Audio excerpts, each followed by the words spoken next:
Mesdames, bonsoir messieurs, merci de nous retrouver en direct sur Afrique Média Télévision. Nous prenons ce soir la direction de Bamako, précisément du côté de Moura, où l'armée régulière malienne a opéré une véritable intervention militaire. C'était donc la fin du mois de mars dernier, opération d'une moisson assez élogieuse. On parle de près de 200 terroristes qui auraient donc été tués, une cinquantaine neutralisée, qui devrait donc répondre devant les autorités de Bamako. Une intervention qui a laissé paniquer le Quai d'Orsay via donc son bras séculier encore présent du côté du Mali, la MINUSMA, qui voudrait donc une enquête, dit-elle, indépendante sur les présupposés massacres de l'armée malienne dans cette intervention, somme toute particulière.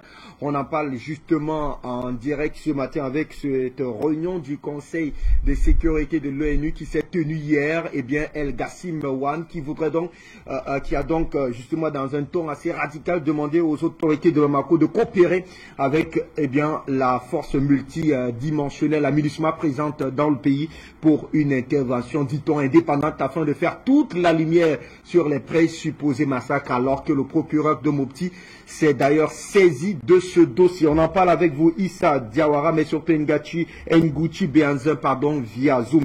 Issa Diawara, je vous retrouve cette fois-là depuis Bamako pour cette actualité. Est-ce que nous avons Issa Diawara avec nous déjà?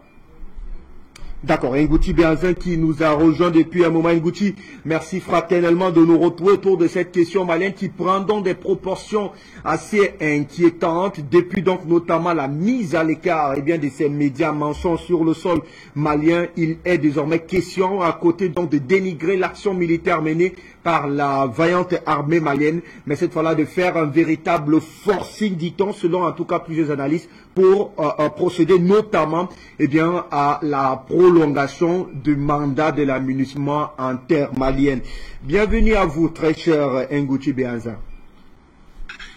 Merci, salutations fraternelles à toi également, aux téléspectateurs d'Afrique Média, à la communauté, au peuple africain et ceux qui soutiennent l'Afrique. Alors, Ngouti Béanzin, on vous retrouve donc rapidement pour votre première question autour, on va dire, de ce forcing que fait désormais l'ONU pour, dit-elle, une véritable enquête indépendante sur l'intervention militaire de l'armée malienne du côté de Moura. Qu'en savez-vous davantage autour de cette intervention malienne, de l'armée malienne dans cette localité de Moura, Ngouti? Oui, comme vous le savez, nous sommes très proches des autorités maliennes. Nous discutons avec beaucoup de militaires qui sont au front. Je peux passer la soirée à vous faire écouter des milliers de messages vocaux qui nous arrivent de ces militaires qui sont au front. D'ailleurs, je tiens vraiment à les saluer et renouveler notre confiance à ces militaires braves qui sont au front, qui perdent la vie chaque jour, parce que on ne parle pas assez, mais ceux qui payent le prix fort dans cette guerre, ce sont les militaires maliens. Et donc nous profitons avec Afrique Média pour saluer les familles endeuillées, les veuves, les enfants, les orphelins de ces militaires qui sont obligés de se sacrifier contre le terrorisme déversé par l'État français et ses alliés au Mali. Donc ce qui se passe au fait,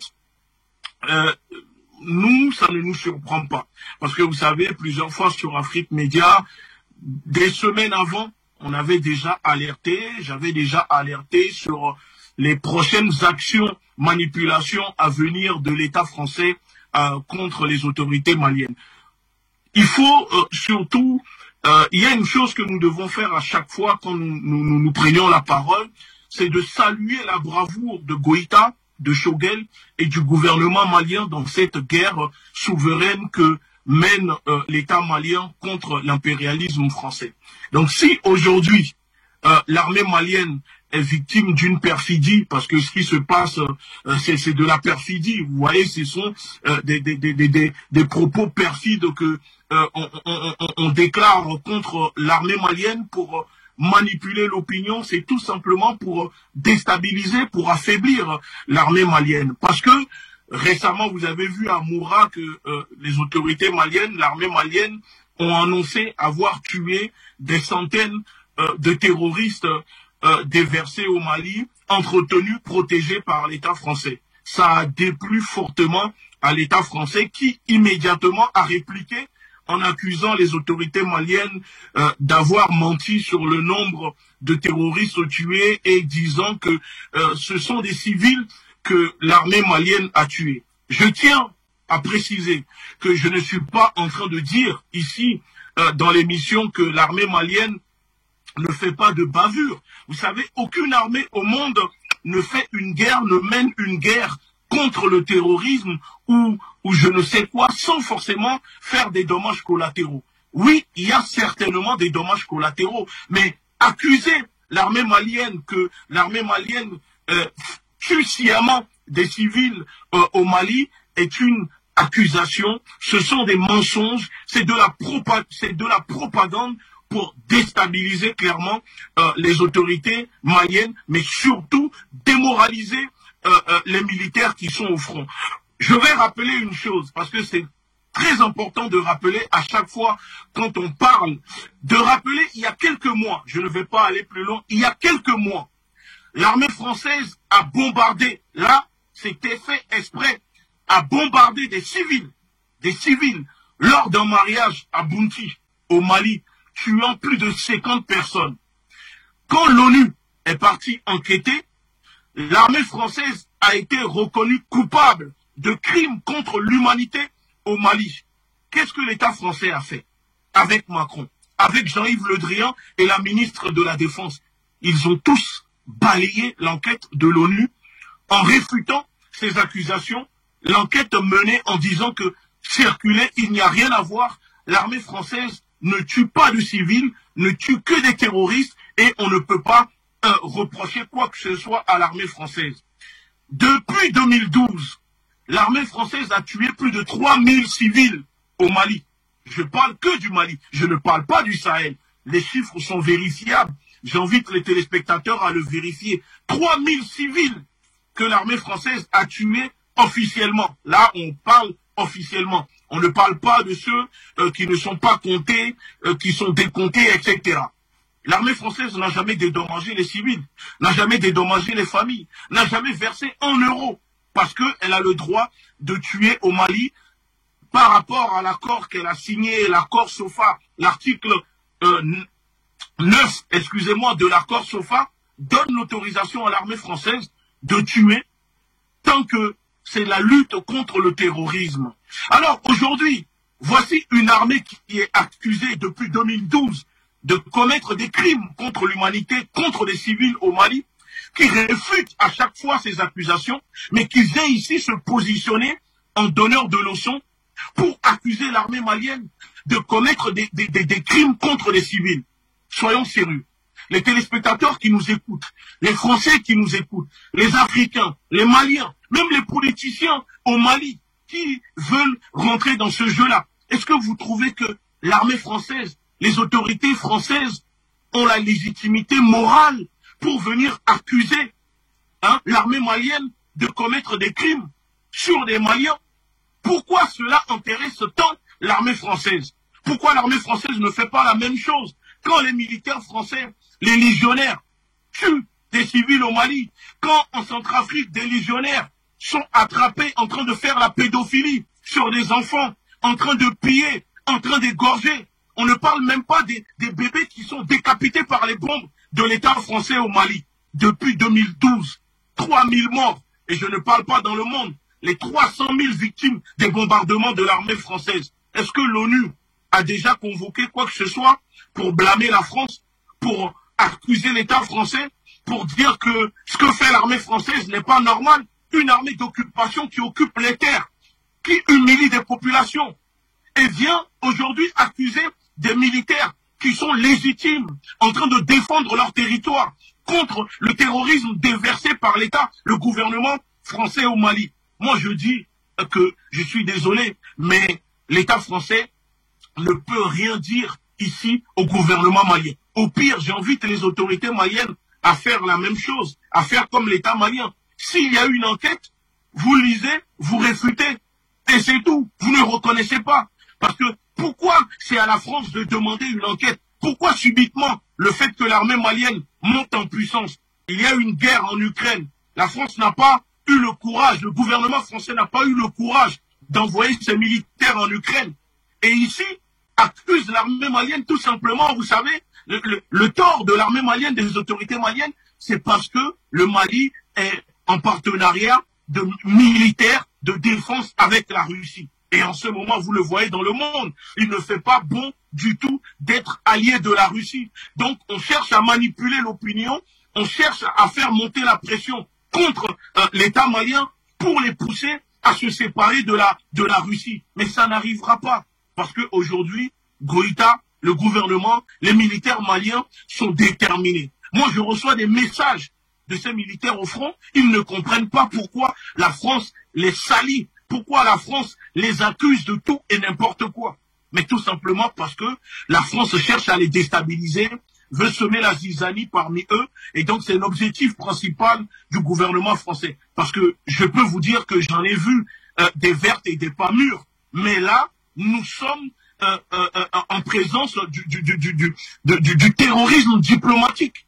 C'est du terrorisme diplomatique que l'État français est en train de faire contre l'armée malienne au Mali. Allez, bien, on reste avec vous davantage avant de vous retrouver. On va donc donner la parole à Issa Diawara qui nous a retrouvés depuis Bamako. Alors, Issa Diawara, je vous retrouve pour sur cette actualité-là davantage. Et on le sait depuis notamment l'opération de Moura fin mars dernier, eh bien, on a quasiment l'impression qu'on a là une espèce de déchaînement on va dire de la communauté internationale, notamment sur cette action de l'armée malienne, malgré notamment des assurances apportées notamment par votre gouvernement qui s'est défendu dans un récent communiqué pour préciser davantage que l'État central de Bamako était au fait de l'actualité et que si jamais il y avait eu des bavures ou alors des massacres sur des civils, eh bien, les responsabilités des uns et des autres devraient être établies. Et d'ailleurs, le procureur de Mopti s'est saisi du dossier. Pourquoi est-ce que la seule enquête de Mopti ne suffit pas, notamment pour faire taire, eh bien, toute cette manigance, j'ai envie de dire, venant notamment de l'ONU et autres. Bonsoir, bienvenue. Bonsoir, bonsoir à vous, Fabrice. Bonsoir à tous ceux qui nous suivent. Bonsoir à mon camarade de l'autre côté, Béanzer. En fait, je commence par là où vous avez surtout terminé, les assurances. En réalité, la question qu'il faut se poser est ceux qui sont aujourd'hui en train de formuler des préjugés sur cette opération des forces armées maliennes sont en quête d'une assurance, une quelconque assurance. Non. Je pense qu'ils ont un agenda, ils ont quelque chose qui est préparé. Je vais axer mon intervention sur 4 points majeurs. Le premier point, c'est Moura en question, la localité. Le second point, c'est sur la version donnée par les autorités maliennes, et notamment les porte-parole des forces armées du Mali.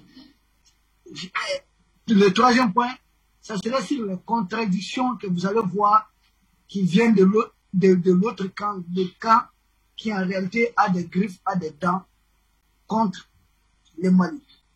Et en dernier point, mon intervention va porter sur les perspectives de cette opération. Le premier point, Moura, c'est quoi d'abord? Moura, c'est une localité. Une localité qu'on trouve dans les cercles de Djéné. Cercle de Djéné, Moura, c'est quelle localité encore? C'est qu'il faudrait retenir. C'est une localité qui a été occupée pendant plus de 8 ans par les forces terroristes. Je dis bien plus de 8 ans. Moura n'a pas arrêté la présence d'une représentation étatique ou d'une représentation quelconque. Ceux qui accusent le Mali avaient cette information.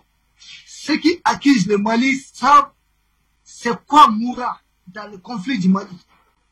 Moura était une base logistique des forces terroristes. C'est à Moura que les terroristes emmagasinaient beaucoup plus de carburant. C'est à Moura que les terroristes transportaient tous les bétails volés, en tout cas une grande partie des bétails volés qui n'avaient pas pu être vendus dans certains pays ou qui devaient transiter en tout cas vers d'autres pays. Donc Moura servait d'un carrefour de trafic de bétail. Ça ne suffit pas. Du carburant pour les djihadistes. Ça ne suffit pas. C'est un Moura qui est en tout cas, l'armée de libération de Machinal, le groupe terroriste dirigé par Amadou Koufa, emmagasinait, avait un grand stock d'armement. Et ceux qui accusent aujourd'hui le Mali et qui étaient présents au Mali savaient l'emplacement exact de Moura et savaient ce qui s'est passé à Moura. Savaient que les forces armées maliennes qui étaient dépourvues de vecteurs aériens n'avaient pas les moyens militaires d'atteindre Moura à l'époque. Il a failli attendre leur départ. Après leur départ, le Mali s'est réorganisé. Et quand nous sommes réorganisés, c'est là que l'opération de Moura a été planifiée. Et qu'est-ce qui s'est passé? Le deuxième point, le déroulement des opérations. Suivant les versions officielles données, la version officielle donnée par les forces armées maliennes. Les différentes versions données par les témoignages recueillis sur le terrain. Je répète, je suis au Mali, je suis professeur d'enseignement secondaire général. Nous avons des collègues qui travaillent un peu partout au Mali, nous avons des informations.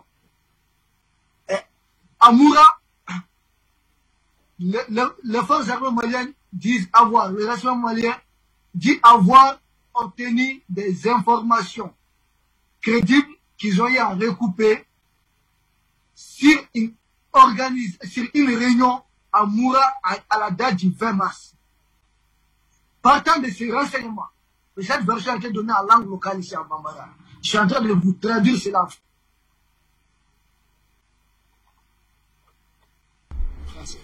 Partant de cette information, Allez-y, ça. Vous êtes davantage en direct avec nous.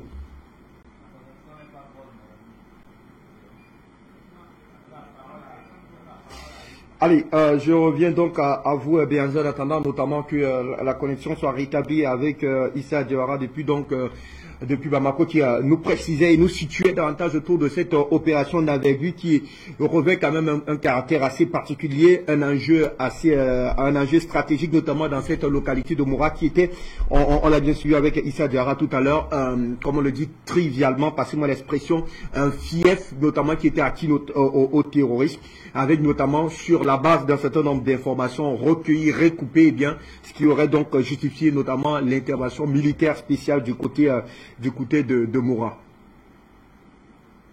Permettez-moi, je pense que le camarade est revenu. D'accord. Je préfère le laisser. Absolument. Absolument. Merci infiniment à vous, Béance. Oui. Alors, Issa, nous vous retrouvons tout à l'heure puisque vous semblez nous situer autour des raisons, les mobiles réels, notamment de l'intervention militaire du côté de Moura.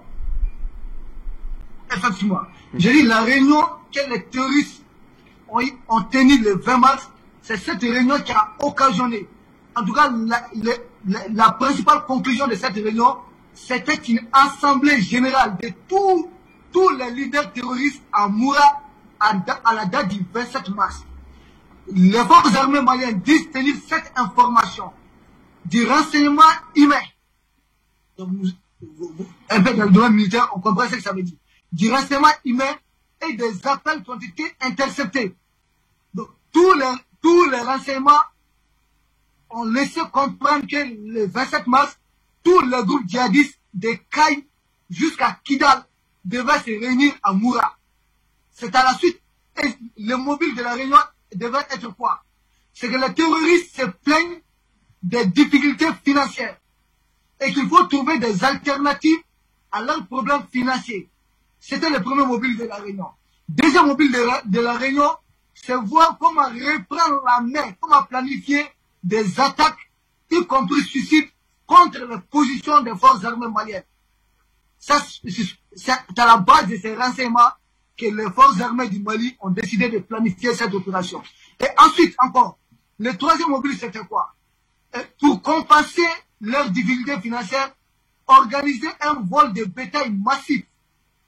C'est en raison de cela que beaucoup de leaders devaient se retrouver le 27 mars. Et depuis le 25 mars, les forces armées maliennes ont soumis la localité de Moura sous une surveillance des drones et des avions de surveillance 24 heures sur 24. Et effectivement, le renseignement humain sur le terrain a confirmé l'arrivée des forces terroristes, des forces djihadistes le matin du 27 mars. Et c'est là qu'il y a eu l'opération aéroportée et l'opération aéroterrestre des forces armées du Mali. 3 hélicoptères de combat ont été mobilisés. Il y a eu un avion de transport de troupes. Il y a eu d'autres moyens logistiques qui ont été mobilisés. Et à peine arrivés sur le terrain, les djihadistes sont les premiers, les terroristes sont les premiers à ouvrir le feu sur les différentes positions des troupes aéroportées et aéroterrestres du Mali. C'est en ce moment qu'il y a eu de violents combats et il faut reconnaître que le Mali a perdu des hommes dans ce combat. Ce qu'il n'est pas dit, c'est que l'autre camp n'est pas en train de dire. Le Mali a perdu des militaires, que leur âme repose en paix. Ce sont des martyrs. À la suite de violents combats et de l'intervention aérienne, le Mali a pris le défi sur ses forces du mal. Il y a eu des interpellations, beaucoup ont été neutralisés, beaucoup ont été interpellés. Et de l'autre côté, c'est ce que nous conduit même à la troisième rubrique de mon intervention, au lieu de s'attendre à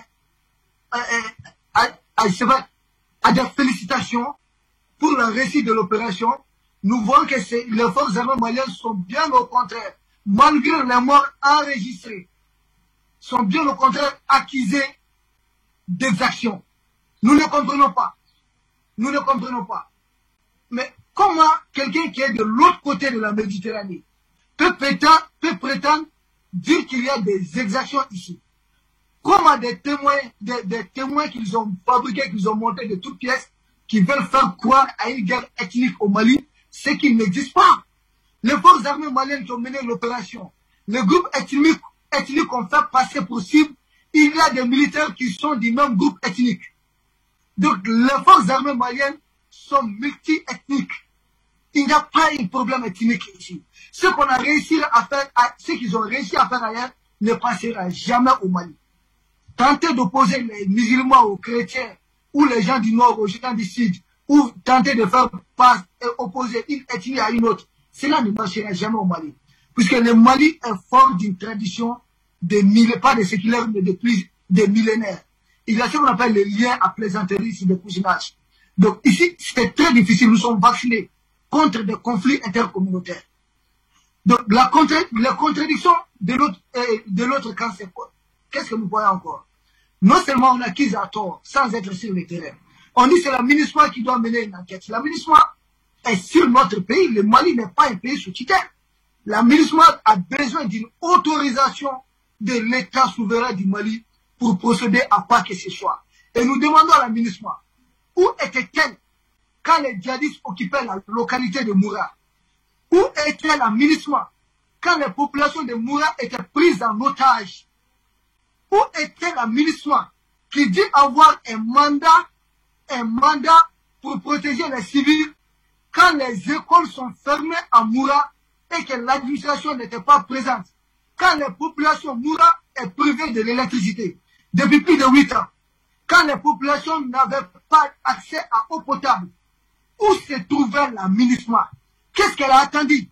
Quelle enquête elle a ouverte contre les forces qui occupaient Moura? Rien. Rien. C'est quand les forces armées du Mali libèrent Moura, c'est là qu'on dit qu'il faut mener une enquête, il faut mener. Nous ne comprenons pas. Le dernier point de mon intervention, c'est ce qu'il faut voir en perspective de tout ce qui se prépare. En réalité, Moura, pour la France, qui aujourd'hui est en train de partir à grande vitesse, présage la bataille finale de Kidal. C'est ce que ces gens-là comprennent. C'est-à-dire qu'il faut accuser les forces armées maliennes d'exaction de sorte de les empêcher de mener d'autres opérations. Malheureusement, ce n'est pas le cas. Le chef d'état-major général des forces armées du Mali, le général Diarra, a précisé que les opérations vont continuer jusqu'à la libération totale du territoire malien. Les opérations vont continuer jusqu'à ce que le Mali soit dépoussiéré des terroristes. Personne ne pourra prétendre, formuler des préjugés, accuser les forces armées du Mali pour nous distraire, nous empêcher, nous intimider, pour construire un obstacle pour l'avancée des forces du Mali, contre l'avancée des forces armées maliennes vers la libération ultime du Mali. Moura, c'est un faux débat, c'est de fausses accusations, c'est une façon de nous distraire, c'est une façon de retenir. Et heureusement, les forces armées du Mali ont compris cela. Le chef d'état-major du Mali a rassuré que le Mali respectera toujours les droits de l'homme. Les forces armées maliennes sont très professionnelles. Ceux qui nous accusent ne sont pas plus professionnels que nous. Donc les forces armées maliennes, simple preuve, si c'était pour faire des exactions, pourquoi on allait interpeller 51 personnes, pourquoi d'autres allaient être libérés? À Moura, on rappelle, il n'y a pas 400 habitants là-bas ou 300. Il y a plus d'une localité qui abrite plus de 4000 personnes. Les autres personnes sont saines et sauves. Les autres personnes sont en train de témoigner. Et nous avons les témoignages en langue locale ici qui viennent de ces localités pour dire qu'en réalité, ceux qui ont été neutralisés, ce sont bel et bien les terroristes ou des gens qui ont aidé les terroristes à poser des engins improvisés, des engins explosifs contre les différentes positions des forces armées maliennes. Merci. Infiniment merci à Ouissa Diawara pour ces précisions, ces éclairages qui nous permettent donc mieux de nous situer autour de la thématique de cet après-midi qui évoque donc notamment les enjeux autour de l'opération militaire menée donc du côté de Moura qui vient donc et on a suivi ça Diarra tout à l'heure. Et bien cette opération n'est que l'avant-garde d'une véritable bataille qui va nous conduire jusqu'à Kidal afin donc d'épurer totalement cet axe du mal entre guillemets qui était entretenu par les terroristes. Mais on comprend davantage ou mieux la colère de la France puisque ce pseudo-terrorisme entretenu jusqu'ici semble donc finalement être démasqué, mais surtout neutralisé par les forces armées maliennes. Voilà donc très certainement l'enjeu autour de cette gesticulation, cette cabale montée contre les forces, contre les FAMA. Oui, et je vais même vous dire une chose. Vous savez, il y a un député français avec qui je parle qui m'a dit que en ce moment c'est chaud pour les autorités maliennes, pour l'armée malienne, mais aussi pour l'État français parce que plusieurs groupes armés terroristes se plaignent auprès de l'État français que l'armée malienne est en train de les neutraliser. Donc ces groupes mettent la pression à l'État français puisque il y avait apparemment des accords entre eux et l'État français sur la non-agression. Vous savez, l'armée française, quand elle était sur place, protégeait.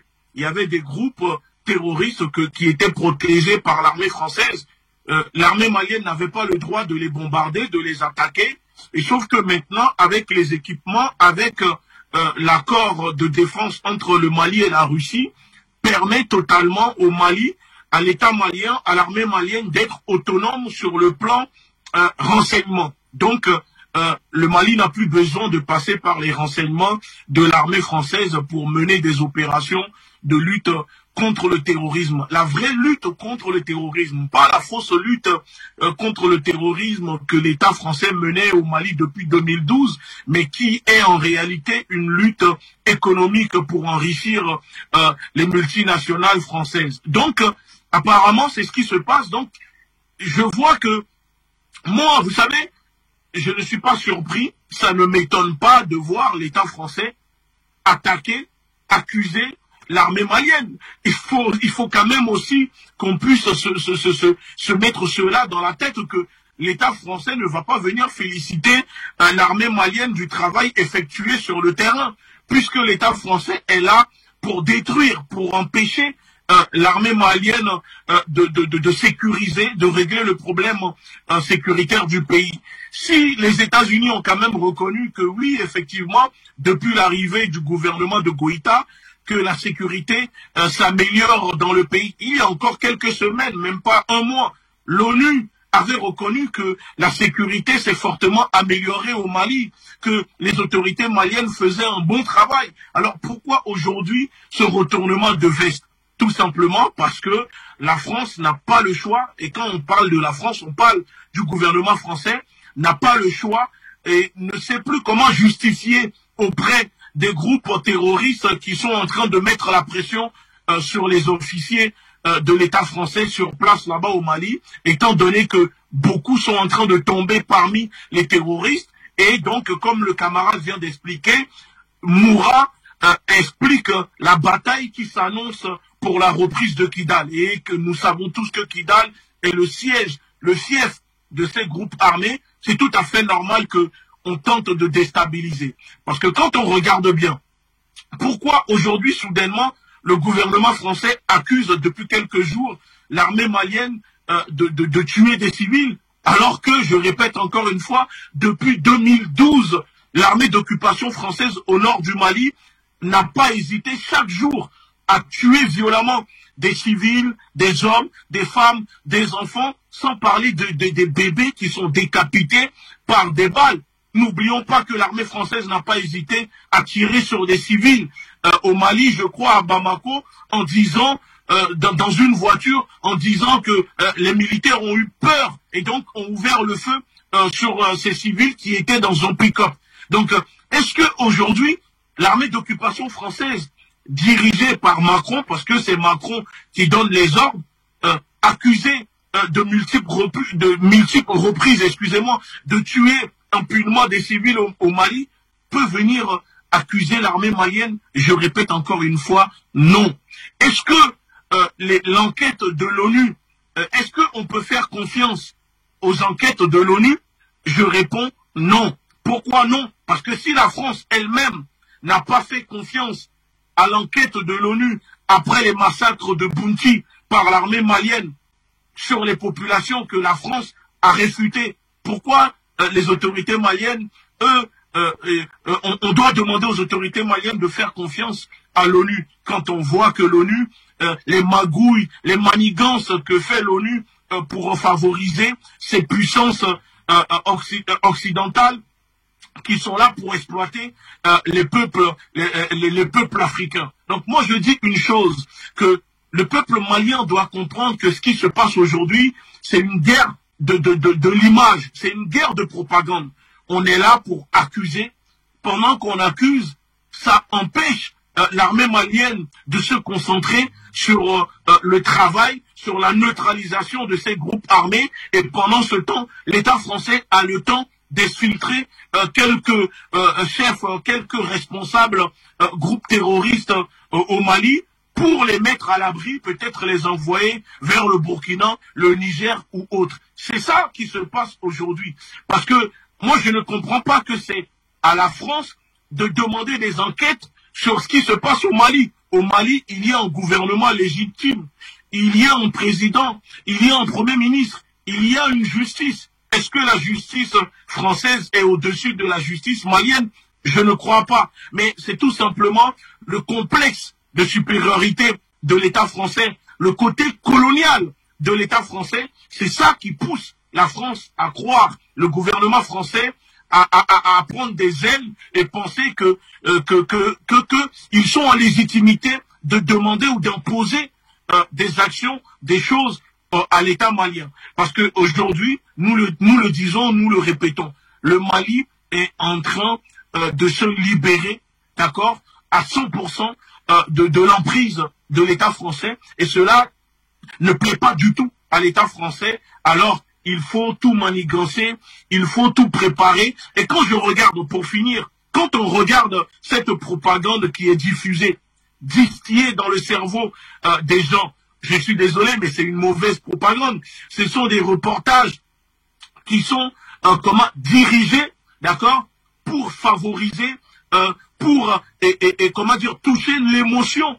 Et on nous parle, par exemple, vous prenez le reportage de France 24 qui dit, oui, il y a eu des massacres de l'armée française à Mourad, selon des témoignages, selon des témoins, mais on ne voit pas ces témoins, on n'entend pas ces témoins, on ne voit ni des preuves. En gros, ce sont des reportages de guerre, de propagande qui sont destinés à accuser, incriminer, alors que l'enquête n'a même pas encore été terminée, que déjà on est en train d'accuser l'armée malienne de tuer des civils. Cela veut dire que l'État français, l'armée française aussi, tue des civils quand elle annonce tous les jours avoir tué 40 terroristes, 50 terroristes, 200 terroristes. Ça veut dire que ce ne sont pas des terroristes, que parmi eux, il y a des civils. Est-ce que quelqu'un demande des comptes à l'État français? Non. Alors, Il ne faut pas déranger l'armée malienne, s'il vous plaît. Il ne faut pas les perturber parce qu'aujourd'hui, ils sont sur le terrain, les résultats sont là et c'est ça qui compte. Et je finis en disant que le risque zéro n'existe pas. Nous sommes désolés pour les dommages collatéraux, mais il faut comprendre que les militaires maliens ne vont pas sciemment tuer des civils en disant que ce sont des peuples. Et puis, il faut sortir de ce clivage ethnique. Aujourd'hui, c'est le peuple malien qui compte. Le Mali défend les peuples maliens. Arrêtons un peu tout le temps de ramener les problèmes ethniques. J'ai l'impression qu'aujourd'hui en Afrique, on défend plus son ethnie avant de défendre sa nation, avant de défendre son pays. Il n'y a pas de peuple, il n'y a pas de soninké, il y a le peuple malien. Et c'est ça qui compte, la nation malienne. C'est ça qu'il faut inculquer maintenant à la nouvelle génération. Tant qu'on laissera ces clivages exister, l'impérialisme l'utilisera pour diviser les populations. Merci beaucoup. Merci à vous, Béanzan, Issa Diawara. On va faire un tour au standard, très cher monsieur, afin de recueillir dans les avis des uns et des autres autour de cette actualité. On évoque donc les enjeux autour de l'opération militaire à Moura. Et nous, on est donc très certainement mieux situés autour de la question. Au téléphone, bonsoir, bienvenue. Bonsoir. Bonsoir, Fabrice. C'est Jean depuis les tout à fait, Jean. Votre contribution, allez-y, nous vous écoutons. Merci. Nous saluons les techniciens, nous saluons vos invités, Gouti et Isaac Diawara. Et félicitations aux FAMA, avec à la tête du président Assimi Goïta. Félicitations. Vous avez fait le bon choix, le bon coopérant. N'ayez pas peur. Ceux qui sont avec vous sont des gens sérieux et qui ont beaucoup de choses à vous donner en vous aidant et ont beaucoup de choses à contribuer. N'écoutez pas ces machins de l'ONU qui ne font que détruire l'Afrique. Ils savent ce qu'ils font. Ne les écoutez pas. Avancez seulement. Vous êtes sur le bon chemin. Et c'est divin ce que nous vous disons. Alors, félicitations aux FAMA et que les familles en deuil soient réconfortées par l'Esprit divin. Merci à Diawara qui a apporté vraiment de bons enseignements et il a fait un bon développement des activités. Merci. J'ai une question à poser à vos invités. Cette question, je la poserai aussi à d'autres invités qui viendront plus tard dans les émissions prochaines. Dans cette lutte, vous voyez que nous avons certains frères qui nous trahissent, qui ne sont pas dans cette logique aujourd'hui de l'Afrique. Tout simplement parce qu'ils appartiennent à la franc-maçonnerie, aux Illuminati.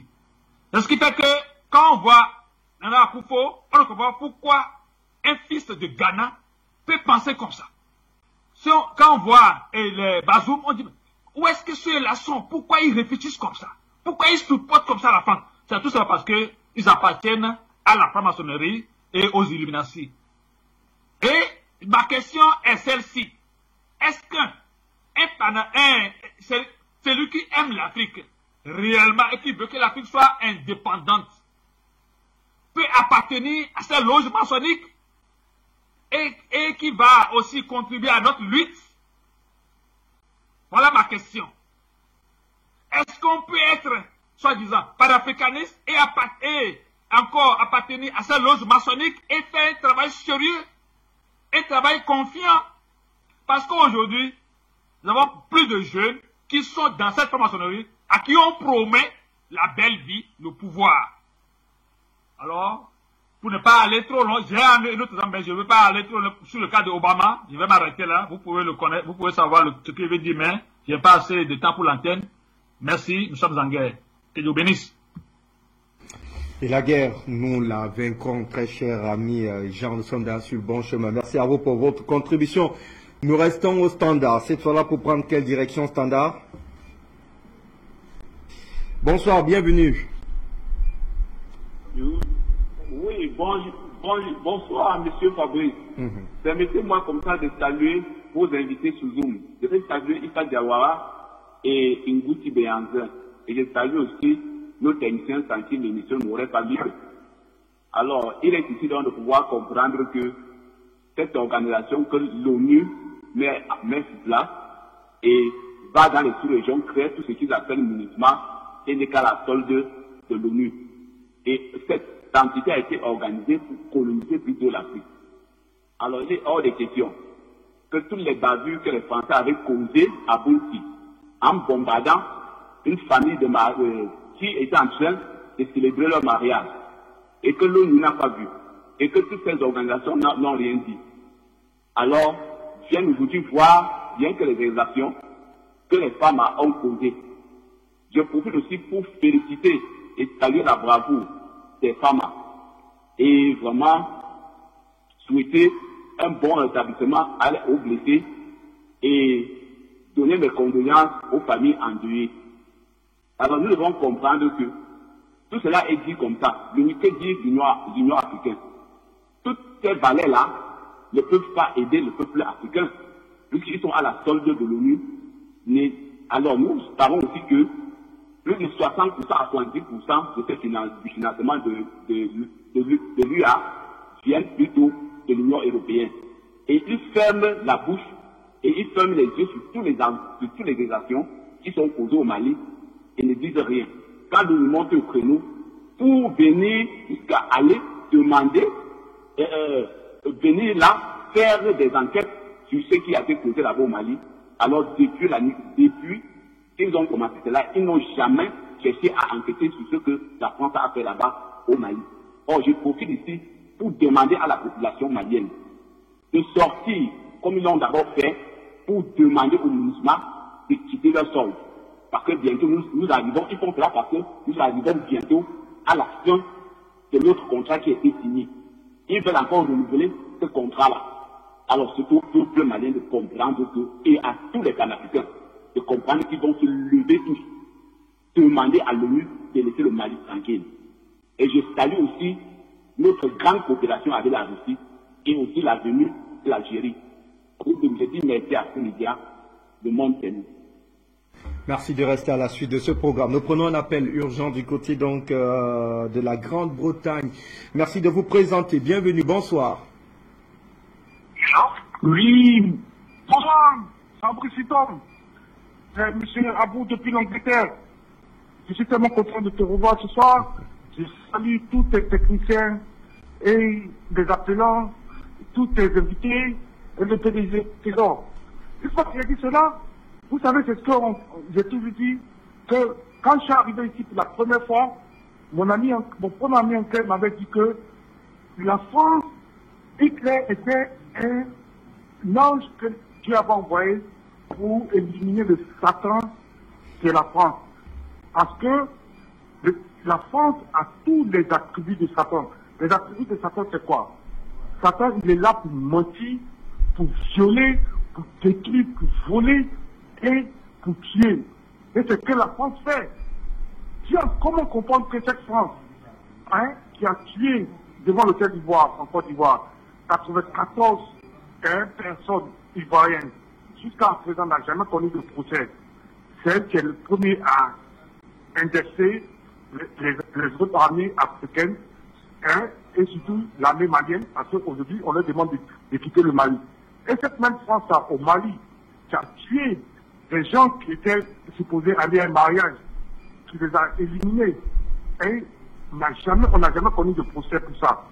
Cette même France-là, en Centrafrique, qui a violé les enfants, avec toutes les preuves à l'appui, qui a, comme on appelle ça, abusé des camps de réfugiés, des personnes qui étaient censées garder.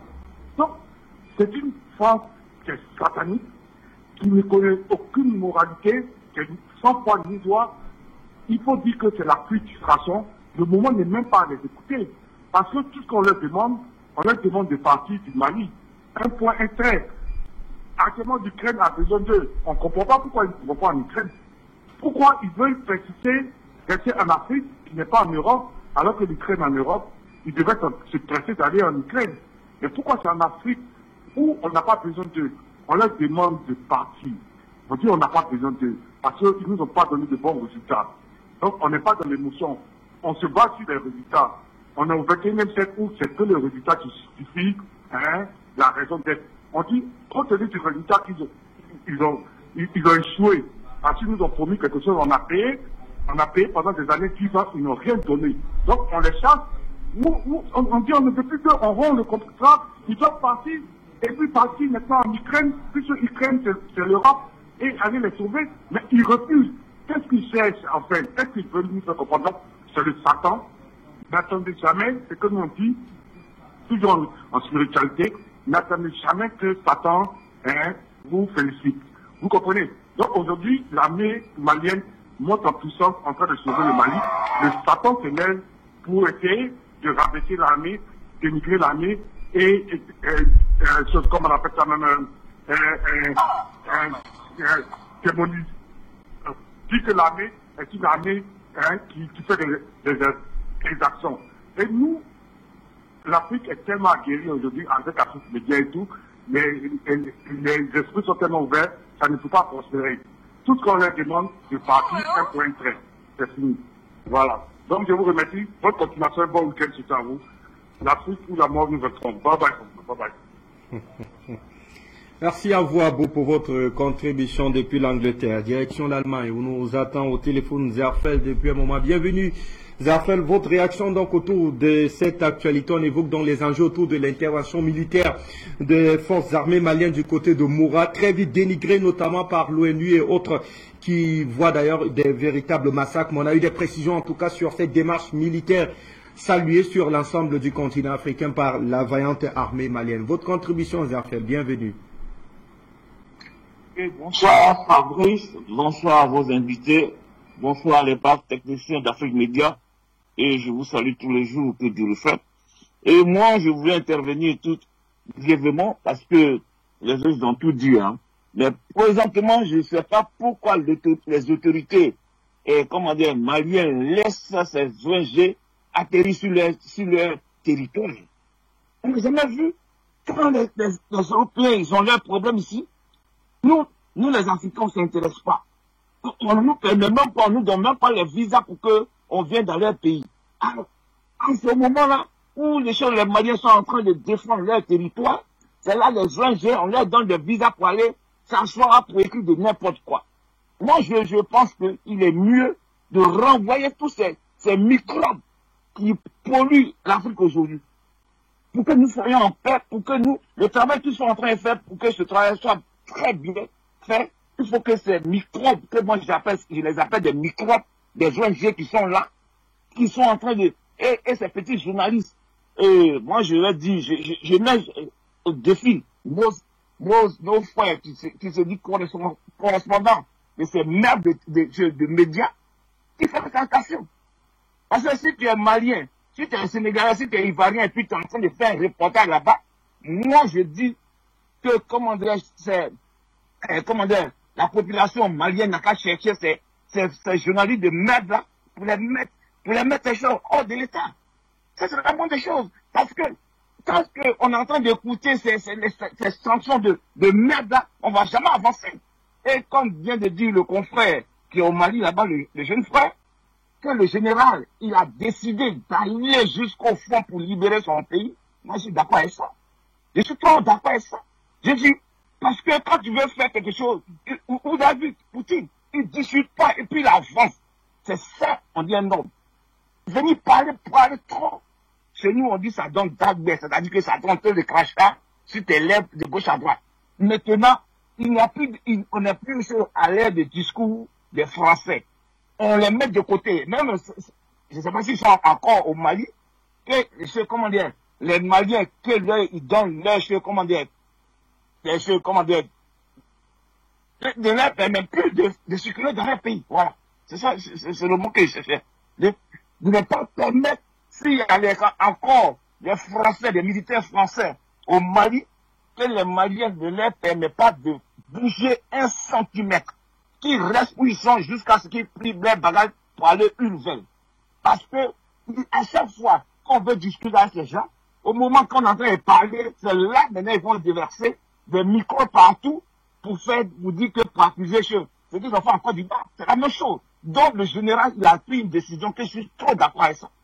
Qu'il va aller jusqu'au fond pour libérer son pays. Et point. un train. Alors je m'arrête là et puis bon week-end à tout le monde. Pardon, merci à vous Zerfel pour votre contribution. C'est pas si on a un autre appelant au standard.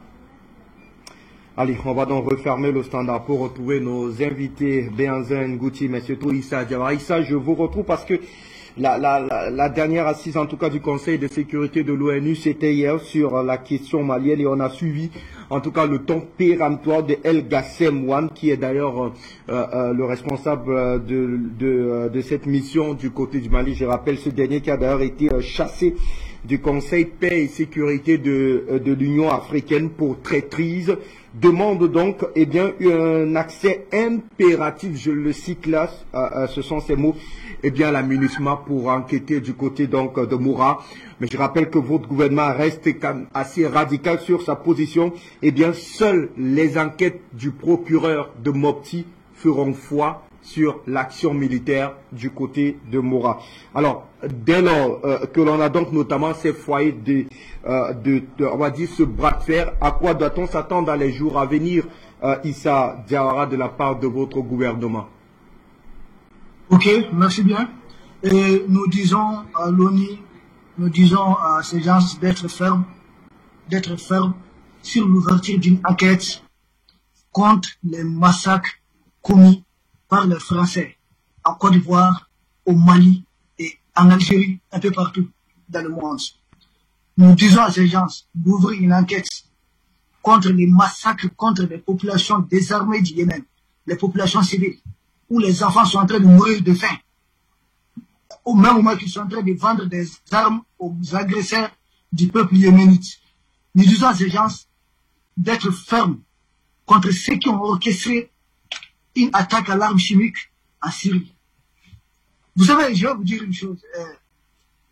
J'ai reçu un appelant, les camarades, les frères, que les Maliens sont en train de tout mettre en œuvre. Les nègres des maisons, qui se trouvent même ici chez nous, qu'il y a déjà des textes, non seulement qui vont arrêter leur,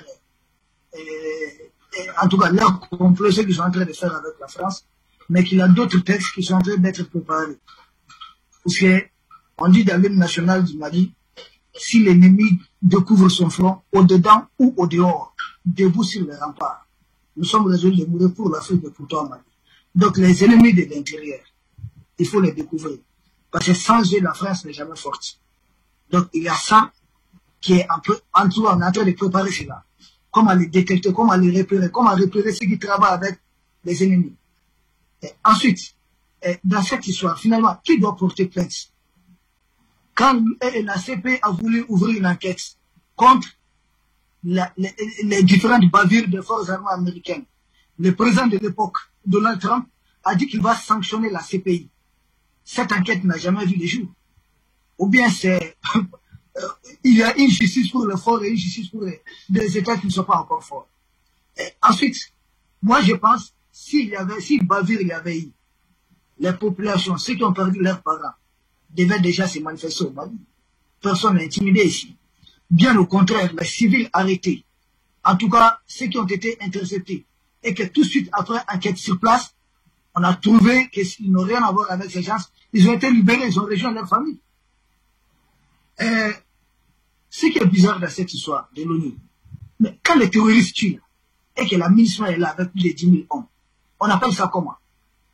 Ou bien les populations maliennes, les militaires maliens, quand on les tuait massivement, quand on égorgeait un militaire, et que la France était là, avec ses vecteurs aériens, la France n'intervenait pas. La MINUSMA était à 0 pas, qu'elle ne protège pas nos militaires. Mais quand on brûlait des villages, des enfants d'à peine 2 mois, 3 mois ont été brûlés ici vifs, pourquoi l'ONU n'a pas fait quelque chose pour les protéger? Pourtant l'ONU avait tous les moyens. Et ensuite, moi j'ai cette histoire finalement, Moura, vous savez, en géopolitique, Moura c'est un peu comme Alep, en Syrie. Vous savez, la bataille d'Alep a été la bataille décisive, la deuxième grande ville de la Syrie. Puisque c'est dans Alep que l'armée syrienne et ses alliés ont pu capturer plus de 90 officiers occidentaux, ce qui n'a jamais été dit. Dans Moura, il n'y avait pas que des terroristes maliens. Il y avait des terroristes qui étaient venus de partout, des pays voisins, un peu de tous les pays. Donc, c'était ces groupes terroristes-là.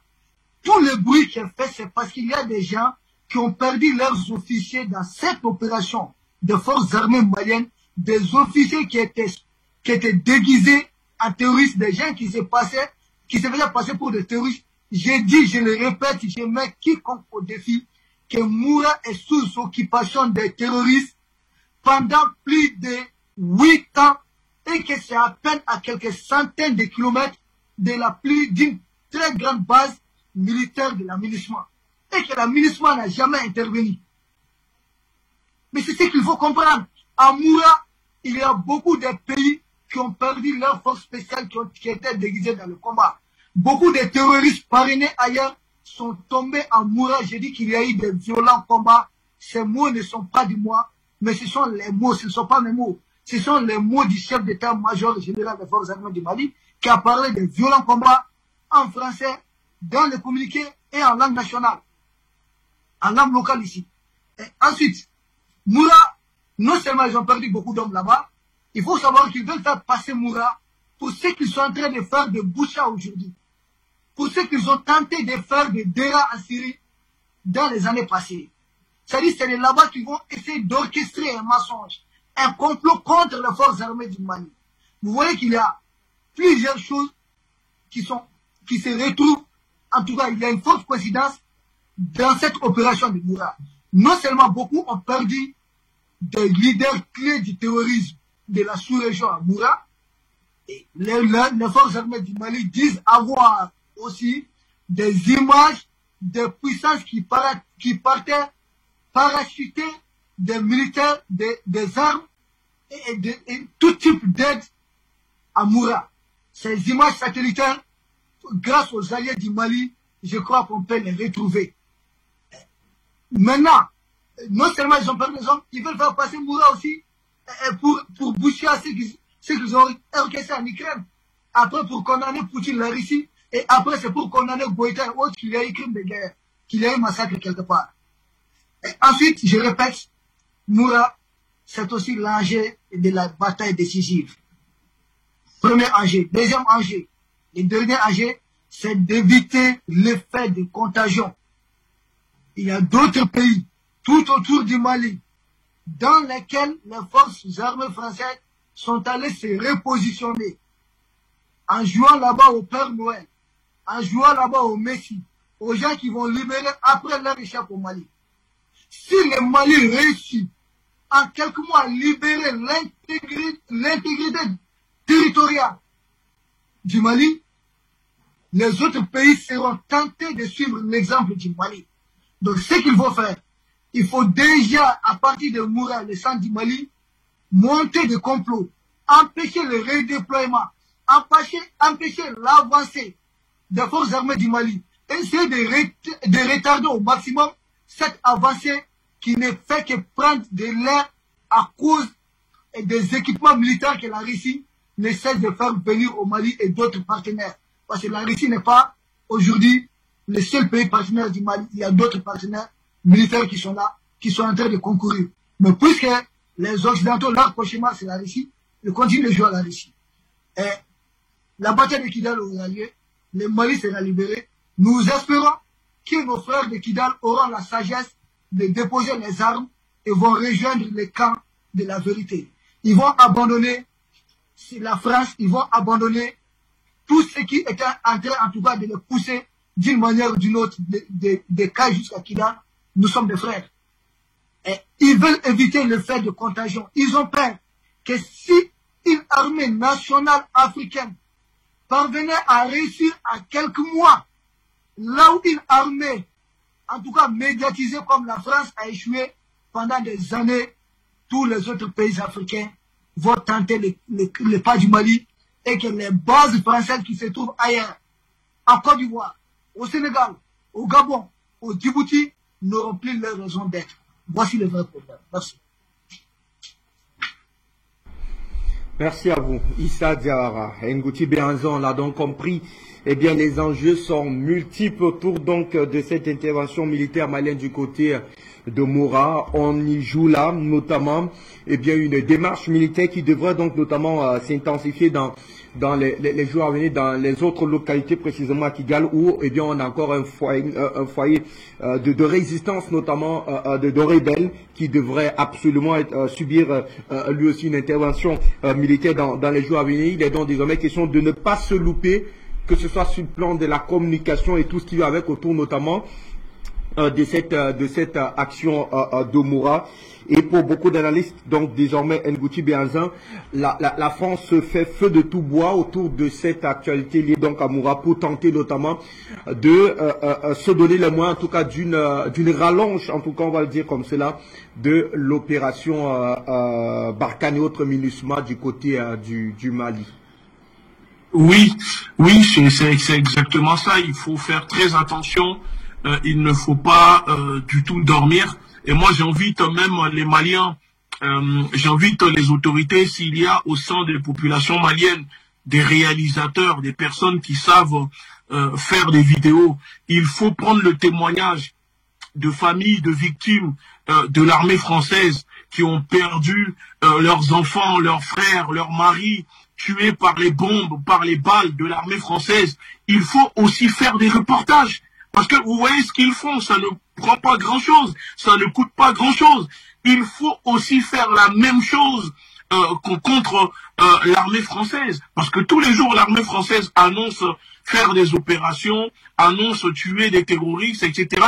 Il y a des victimes. Mais contrairement à ce que fait la France, le gouvernement français, on n'entend pas assez le témoignage, la voix des victimes de l'armée française. Et je pense qu'il est temps vraiment de leur donner de la voix, de tendre le micro à ces familles qui sont aujourd'hui endeuillées, qui ont perdu des êtres chers, tués par les balles, par les bombes de l'armée française, pour qu'elles puissent témoigner. Parce que, clairement, il faut le dire, le seul tort aujourd'hui des autorités maliennes étant d'avoir fait un partenariat avec la Russie pour les aider à lutter contre ce terrorisme déversé depuis 2012 par le gouvernement français. Et on le voit que depuis les accords militaires entre le Mali et la France n'a jamais été capable de livrer un radar de détection ou ne serait-ce que des matériels d'écoute à l'armée malienne. Au contraire, en 12 ans, elle ne fait que livrer des casques, des gilets pare-balles, des choses inutiles.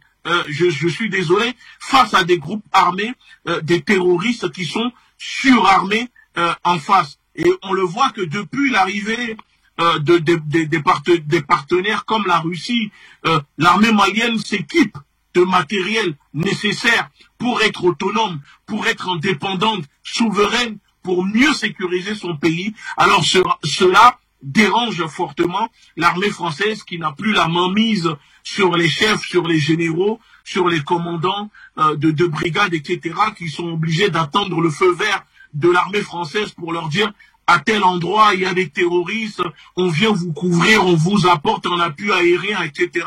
Non, aujourd'hui, l'armée malienne est autonome sur le plan aérien, terrestre, déploiement, etc.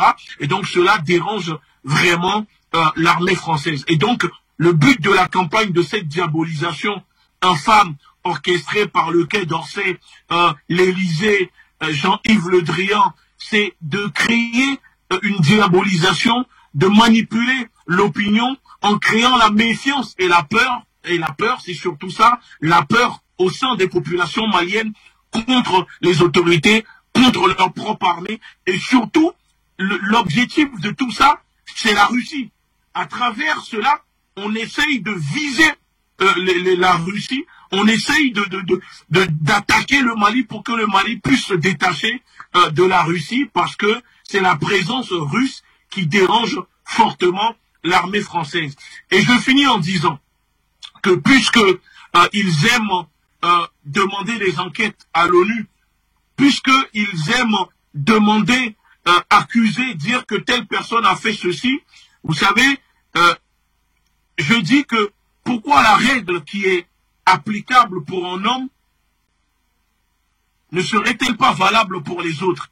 Parce que si la France veut que l'ONU puisse enquêter sur ce qui se passe au Mali, alors la France aussi doit accepter que l'ONU puisse enquêter sur ces crimes au Mali, en Afrique et dans d'autres pays. Alors, si c'est ça, nous invitons l'ONU à ouvrir une enquête sur les massacres des Camerounais pendant la guerre de l'indépendance au Cameroun. Presque 600 000 Camerounais massacrés au napalm. Ce génocide doit être reconnu. Il faut que l'ONU enquête et que ce génocide soit reconnu par l'État français. Parce que c'est un génocide. On a massacré plus de 600 000 personnes en Algérie, au Bénin, au Togo, récemment au Rwanda, ça continue au Congo, et je peux citer d'autres pays encore et encore. Même en France, le gouvernement massacre les Français ici dans ce pays. La police tue des Français qui manifestent, éborgne des Français qui manifestent. L'ONU n'a jamais fait une enquête. L'ONU n'a jamais ouvert une enquête. Alors pourquoi on emmerde comme ça l'État malien? Pourquoi on emmerde comme ça les autorités maliennes? Donc, rien que pour ça, nous appelons la jeunesse africaine, la jeunesse malienne à intensifier leur soutien en faveur des autorités maliennes, de l'armée malienne et du Mali. Parce que cette lutte-là, c'est pour le continent africain, c'est pour les populations africaines. Si le Mali perd, c'est le continent, c'est l'Afrique qui perd. Donc, on doit rester mobilisé derrière l'Afrique et continuer à dénoncer. Moi, j'invite les panafricanistes au Mali, dès qu'il y a des attaques, n'hésitez pas à prendre la parole, décrypter, démystifier, démentir ces propagandes, ces mauvaises propagandes qui sont destinées à toucher l'émotion des enfants. Parce que même Disney fait mieux en termes de propagande quand on regarde le reportage, etc. Et moi, je dis une chose que je vais appeler à un rassemblement devant RFI, devant France 24, ici à Paris. Et quand nous allons lancer l'appel au rassemblement, il faudrait que les Maliens, les Africains, ceux qui soutiennent, ceux qui s'indignent, soient là. Parce que c'est ça le problème. Quand il faut agir, quand il faut passer à l'action, il n'y a plus personne. Mais en tout cas, France 24 émet depuis ici à Paris, RFI ici à Paris. Rien n'empêche les Africains qui vivent à Paris d'aller devant là-bas, de manifester, de ramener des banderoles, des affiches pour le dénoncer. Au lieu de tout le temps aller à Place de la République, que je surnomme Place de la Pleurniche, je pense qu'il y a des actions mieux ciblées qu'il faut mettre en place. On terminera avec vous en 2 minutes rapidement. Alors, à quoi doit-on s'attendre dans les jours à venir, vu que votre gouvernement ne cédera pas face donc à ce chantage de El Gassam et toute sa clique de vautours, passez-moi l'expression. Vous savez, le Mali a atteint ce qu'on appelle un point de non-retour. Il n'y a pas de marche possible en arrière. Comme le disait Staline, il est plus dangereux de reculer que d'avancer maintenant. C'est-à-dire, mieux vaut avancer. C'est une marche. C'est le peuple qui a adopté ça. Ce n'est pas les dirigeants ou autres. Les dirigeants ne sont ici qu'au service du peuple. Moi, ce que je dirais, c'est que ces intimidations, ces petites distractions n'arrêteront pas le Mali dans sa marche. La France n'a plus son ambassadeur. Barkhane va partir. La MINUSMA, d'ailleurs, je profite pour dire qu'il y a une grande manifestation qui doit être organisée ici au Mali pour réclamer ouvertement le départ des forces de la MINUSMA du Mali. Purement et simplement. Donc, il y aura des actions qui vont continuer. Nous avons entendu des camarades, nous avons entendu des collègues, mais je vais rassurer tout le monde que le Mali ne déviera pas du chemin. Ce combat, ce n'est pas celui du colonel Assimi Goïta ou bien du chef du gouvernement. Ce combat, c'est celui du peuple malien. Et aujourd'hui, les autorités maliennes ne font que porter le combat du peuple. C'est pourquoi nous disons bravo au colonel Assimi Goïta et nous allons l'accompagner jusqu'au bout. Nous autres, les jeunes du Mali, nous restons mobilisés autour de cette transition. Et nous disons simplement à nos frères africains qui essaient de nous soutenir que nul ne réussira seul. L'Afrique, l'autre jour, nous avons assisté au procès de l'assassinat de Thomas Sankara. Malheureusement, il y a eu tellement d'assassinats orchestrés. Les Burkinabés ont été jugés. Ok, nous voulons peut-être que ce procès aille au-delà. Il faut atteindre même les instigateurs qui étaient derrière ces assassinats. cela allait au-delà des Burkinabés. Il y avait une main derrière et c'était la France. Donc il faut atteindre tous ces gens-là. Il faut élargir le combat. Et nous pensons que nos autres frères de la CEDEAO comprendront un jour. Les nègres des maisons qui sont à la tête de la CEDEAO comprendront, sauront tirer les leçons de l'histoire que la France aujourd'hui, c'est un épervier qui veut prendre le poussin malien et viendra le tour du poussin de chaque État. Mais nous sommes résistés. Nous ne sommes plus de poussins. Nous sommes plus forts que l'épervier. Nous, on nous appelle les ailes du Mali. Merci. Merci à vous, Issa Diawara, Benzin Ngouti. Merci infiniment, très cher monsieur, de nous avoir accompagnés dans le cadre de cette dernière édition de la semaine d'appel sur le continent. Moi, je prends congé de vous juste après moi. Ça sera donc le grand journal de ce vendredi, un exercice de Suzanne Balema. Très mode suite des programmes sur Afrique Média Télévision. Bonne soirée à tous.